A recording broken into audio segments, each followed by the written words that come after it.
Bonjour à tous, bienvenue sur France 3 Côte d'Azur, vendredi 8 février. Du théâtre en alexandrin, demain soir à Nice, la pièce Madame est morte a été écrite il y a 2 ans, mais nous emmène à Versailles sous le règne de Louis XIV. Une comédie historique, création de la compagnie cannoise Antonin Artaud. Elle se jouera à Paris en juin, au théâtre Francis Gag demain, après avoir fait rire le public biotois. Hélène France, Séverine Neckelmann. Madame est morte, et il convient de réfléchir à quelqu'un qui pourrait un jour la remplacer. Comment ? Madame est morte et à peine enterrée que vous songez déjà... Gouverner, c'est prévoir. Une comédie tout en alexandrin, écrite en 2011, mais qui se déroule à la cour de Versailles dans les années 1670. L'auteur signe là une pièce d'époque basée sur des faits avérés qu'il mitonne à sa façon. Je ne cherche pas du tout la vérité historique. Non, je mets beaucoup de ce que j'ai envie de dire, hein, évidemment. Non, c'est un prétexte, en fait. L'histoire, c'est un prétexte, que je vous l'ai dit. Ça aide parce qu'il y a des clichés, donc dans le spectateur est déjà en terrain un peu connu.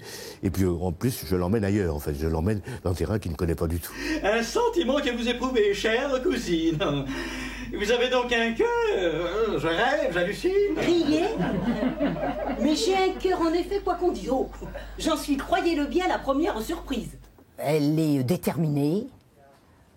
On l'a dit, froide et sèche, on verra que c'est faux, mais c'est l'impression qu'elle donne parce qu'elle est très distante.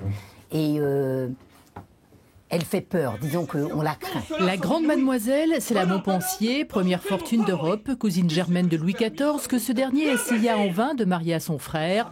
Les intrigues de la cour s'y régalèrent. Que se passe-t-il ? Il se passe qu'on vient de me faire un affront. À moi ! Qui a osé ? Ce satané gascon ! Ils m'en font voir de toutes les couleurs.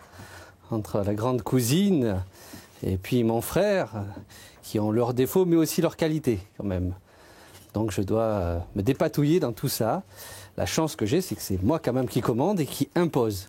Il impose, certes, mais pas grand-chose. Entre l'amoureux de sa cousine et l'amant de son frère, la partie se gagne et se perd. Je veux bien tolérer vos amis sodomites, mais votre chevalier a passé les limites.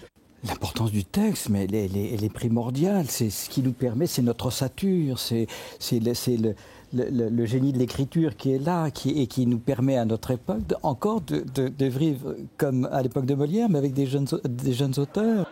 J'irai au bout du monde et même je mettrai une perruque blonde s'il me le demandait. 1h10 de bonheur où le rire est seul moteur.